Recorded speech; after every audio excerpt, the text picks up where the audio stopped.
बिस्मिल्लाहिर्रहमानिर्रहीम, अस्सलाम वालेकुम। नेक्स्ट टॉपिक स्टार्ट करने लगे मेनिंजाइटिस। मेनिंजाइटिस में ना हमारे पास तीन तरह के होते हैं, बैक्टीरियल होता है, वायरल होता है और टीबी वाला होता है, ट्यूबरकुलस होता है। ठीक है। अच्छा, सबसे पहले स्टार्ट करते हैं बैक्टीरिया। बैक्टीरिया को ना एक्यूट पायोजेनिक मेनिंजाइटिस भी कहते हैं। होता है क्या, एक्यूट बैक्टीरियल इन्फ्लेमेशन होता है ऑफ लेप्टोमेनिंजिस मेनिंजिस स्पेस का और एंड सीएसएफ का। कहाँ? सब एरेक्नोइड स्पेसिस में। अगर सब एरेक्नोइड स्पेसिस में ब्लीडिंग हो जाए तो उसको सब एरेक्नोइड हेमरेज कहते हैं। अगर उसमें इन्फ्लेमेशन या इन्फेक्शन हो जाए तो उसको क्या कहते हैं? एक्यूट पायोजेनिक मेनिंजाइटिस कहते हैं। अच्छा, उसके बाद आते हैं कॉजेज ओवरऑल में कौन सा होता है? स्ट्रेप्टोकोकस नमूनिया, वेरी इंपॉर्टेंट, ये सारे एमसीक्यूज में आते हैं। ओवरऑल कॉज क्या कराता है? स्ट्रेप्टोकोकस नमूनिया। नियोनेट्स में क्या कराता है? इकोलाई या ग्रुप बी स्ट्रेप्टोकोका। एडल्ट्स में कराता है निजेरिया मेनिंजाइटिस या स्ट्रेप्टोकोकस नमूनिया, और एल्डायर में कराता है लिस्टेरिया मोनोसाइटोजेन्स। ये हमारा एमसीक्यूज आया था प्रॉफ में। ठीक है। और क्या कराता है? स्ट्रेप्टोकोकस नमूनिया। ओवरऑल में करा रहा है स्ट्रेप्टोकोकस नमूनिया, एडल्ट में स्ट्रेप्टोकोकस नमूनिया और लिस्टेरिया मोनोसाइटोजीन, ये दोनों करा रहे हैं। ठीक है। सिम्टम्स क्या हो सकते हैं कि हाई ग्रेड फीवर, ठीक है, हाई ग्रेड फीवर होगा इसमें, और साथ उसको हेडेक होगा, नेक स्टिफनेस होगी, फोटोफोबिया होगा, अल्टर्ड कॉन्शियसनेस होगा, नोजिया वॉमिटिंग होगी, सीजर होगी। सब एरेक्नोइड हेमरेज भी जब हमने पढ़ा था ना, तो ये हेडेक स्टिफनेस सब आ रही थी, लेकिन उसमें हाई ग्रेड फीवर नहीं था। तो मैंने तब भी कहा था कि अगर फीवर आ जाएगा तो मेनिंजाइटिस का सिम्टम है, अगर फीवर नहीं है तो वो सब एरेक्नोइड हेमरेज है। ठीक है। उसके बाद ना दो साइंस होते हैं, ब्रूजिंस्की और कर्निक, जहाँ से हम ये बेसिकली तीनों मेनिंजाइटिस के लिए कवर करती है। ब्रूजिंस्की में क्या होता है? ये रहा। ब्रूजिंस्की में ना हम ऐसे टांगों को ऊपर करके ना बेंड करके और ना गर्दन को ऊपर करते हैं। ठीक है। हाथों से ना गर्दन को ऊपर करते हैं, जैसी गर्दन छोड़ेंगे ना टांग खुद ब खुद सीधी हो जाएगी। इसको कहते हैं ब्रूजिंस्की। कर्निक ये होता है कि बंदे को सीधा लिटा के ना सिर्फ एक टांग को ना ऐसे ऊपर करते हैं, और ठीक है, यहाँ से ऊपर करेंगे तो इसकी टांग ना खुद ऊपर हो जाएगी। ऐसे ना इस पोजीशन में करेंगे, ऊपर एल बनाएंगे और ये टांग खुद ऊपर हो जाएगी। इसको कहते हैं कर्निक साइड। तो ये कर्निक और ये ब्रूजेंस की दो साइंस आ जाते हैं, और ये तीनों में बैक्टीरियल, वायरल और टीबी तीनों में पॉजिटिव देते हैं। ठीक है। अब नेक्स्ट आते हैं इसमें डायग्नोज हम इसका कैसे करते हैं? ब्लड कल्चर कराते हैं, और बेस्ट नीचे का होता है लंबर पंचर। लंबर पंचर में ना हमने सीएसएफ का कंटेंट देखना होता है, और मोस्ट एक्यूरेट भी यही होता है। साथ हम सीटी स्कैन करा देते हैं। ठीक है। उसके बाद इंडिकेशन क्या क्या हो सकते हैं सीटी की? फोकल न्यूरोलॉजिकल एबनॉर्मलिटी, सीजर, पेपिलिडीमा या कन्फ्यूजन इंटरफेयरिंग न्यूरोलॉजिक एग्जामिनेशन। उसके बाद ना ट्रीटमेंट पे आते हैं। बैक्टीरियल है ना, तो एंटीबायोटिक तो कंफर्म होगा इसमें हम देंगे, तो सेफ्ट्राइक्सोन देते हैं इसमें 2 ग्राम आईवी, 12 ओवरली। साथ उसको वेंकोमाइसिन और स्टीरॉइड का, ये इनका ट्राइएड देते हैं, साथ उसको स्टीरॉइड देते हैं। अदर रिजीम में हम क्या दे सकते हैं? बेंजाइल पेंसिलिन दे सकते हैं। Patient with clear history of anaphylaxis और बीटा लैक्टम ड्रग में हम क्लोरेम्फेनिकोल प्लस वन को दे सकते हैं। और लिस्टेरिया मोनोसाइटोजीन में हम रेजिस्टेंट होती है सिफ्लोस्पोरिन की, बट सेंसिटिव होती है पेंसिलिन की, इसमें एम्पेसिलिन ऐड करते हैं। ठीक है। रिस्क फैक्टर क्या क्या हो सकते हैं? एल्डर हो, नियोनेट हो, एड्स हो, HIV हो, इम्यूनो कॉम्प्रोमाइज हो, या प्रेगनेंसी हो। ठीक है।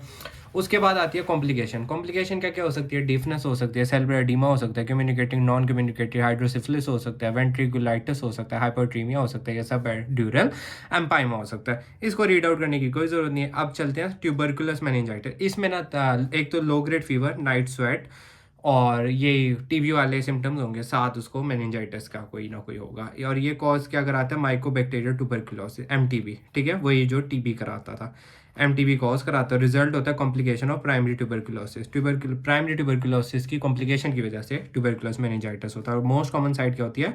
Base of the brain. Clinical में वही headache, low grade fever, vomiting, lassitude, depression, confusion, behaviour change. Sign में क्या हो सकते हैं? Sign of meningism, oculomotor palsies, papilloedema, focal neurological signs. ठीक है।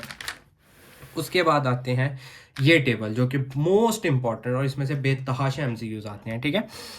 अच्छा, सबसे पहले ना बैक्टीरिया और टीबी इनको इकट्ठा लेके चलते हैं। बैक्टीरिया टीबी दोनों में प्रेशर क्या हो रहा है? दोनों में बढ़ रहा है। बैक्टीरियल में भी बढ़ रहा है और टीबी में भी प्रेशर बढ़ रहा है। अपेरेंस की बात करें, दोनों की क्लाउडी है, इसकी भी इसकी भी। वाइट ब्लड सेल्स की बात करें ना, तो ज़्यादा है, इसमें 1000 से 20,000 है, इसमें 50 से 5000 है, इसमें कम होते हैं। डिफरेंशियल काउंट में इसमें न्यूट्रोफिल ज़्यादा होते हैं, इसमें मिक्स सेल ज़्यादा होते हैं। ग्लूकोज इसमें भी कम होता है, इसमें भी कम होता है। प्रोटीन इसमें ज़्यादा होता है, प्रोटीन तीनों में ज़्यादा आ रहा है। ठीक है। और ग्राम स्ट्रेन की बात करें तो ये सिर्फ बैक्टीरिया वाला पॉजिटिव होता है, बाकी दोनों नेगेटिव होते हैं। अब बात करते हैं वायरल की। वायरल की प्रेशर भी नॉर्मल होता है, अपेरेंस क्लियर होती है, वाइट ब्लड सेल भी 1000 है, 2000 मतलब कम है। ठीक है। डिफरेंशियल काउंट में इसमें लिम्फोसाइट आते हैं, MCQs। ग्लूकोज इसमें नॉर्मल होता है, बाकी दोनों में कम हो रहा था। प्रोटीन तीनों में बड़ा और ग्राम स्टेन भी नेगेटिव होता है। अब हम बात करते हैं प्राइम वायरल इंसेफेलाइटिस को। क्यों? अच्छा, वायरल को मेनिंजाइटिस क्यों नहीं कह रहे? क्योंकि ये इफेक्ट आ रहा होता है पैरेनकाइमा को, इसलिए इसको कहते हैं इंसेफेलाइटिस, ठीक है। इसलिए इसको कभी भी वायरल मेनिंजाइटिस नहीं कहेंगे, इसको हमेशा वायरल इंसेफेलाइटिस कहेंगे, ठीक है। क्योंकि एक वायरल इन्फेक्शन होता है ब्रेन पैरेनकाइमा का with evidence of neurological dysfunction. Causes क्या हो सकते हैं कि हर्पीज वायरस हो गया, cytomegalo, varicella zoster, arbo, entero virus, ठीक है। क्लिनिकल में एक्यूट ऑनसेट हेडेक हो गया, fever, focal neurological sign, seizure, alter consciousness और मेनिंजिज्म अकर होगा मैनी पेशेंट में, ठीक है। मैनेजमेंट में वही सीटी स्कैन करा सकते हैं। लंबर पंचर, लंबर में हमें क्या सेल्स कौन से नजर आएंगे? लिम्फोसाइट। प्रोटीन ज्यादा होगा, कम होगा, ज्यादा होगा, प्रोटीन तीनों में ज्यादा है। ग्लूकोज ज्यादा होगा, नॉर्मल होगा, ग्लूकोज नॉर्मल, उन दोनों में कम है, ठीक है। और आरबीसी इसमें प्रेजेंट होंगे। अच्छा, एक डायग्नोज था बैक्टीरिया का, उसने ना लेस देन 40 mg का ग्लूकोज का कंटेंट दिया हुआ था, बाकी सारे बैक्टीरियल वाले साइन थे, तो वो बैक्टीरियल मेनिंजाइटिस होता है, ठीक है। अब चलते हैं नेक्स्ट पे।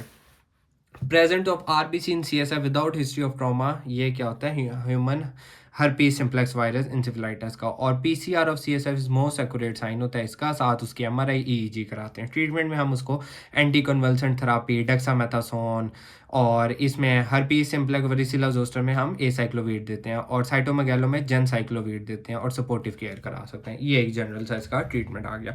साथ आता है ब्रेन एब्सेस। ये ऐसे इतना इंपॉर्टेंट नहीं है, लेकिन जस्ट रीड आउट कर लेंगे कि इन्फेक्शन होगा ब्रेन पैरेनकाइमा का, फ्रंटल लोब को इन्वॉल्व करेगा, followed by parietal lobe, agent streptococcus, staph aureus, anaerobe, polymicrobial. Sources में क्या होगा? पेनिट्रेटिंग इंजरी थी, mastoiditis, sinusitis, acute bacteria endocarditis, bronchiectasis, cyanotic congenital heart disease होगी कोई।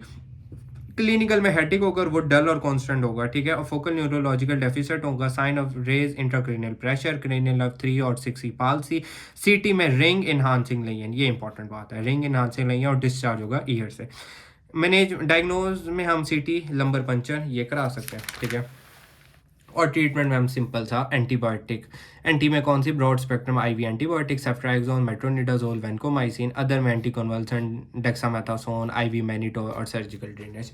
तो ये था हमारा टॉपिक। होप सो आपको पसंद आया होगा। Thank you so much.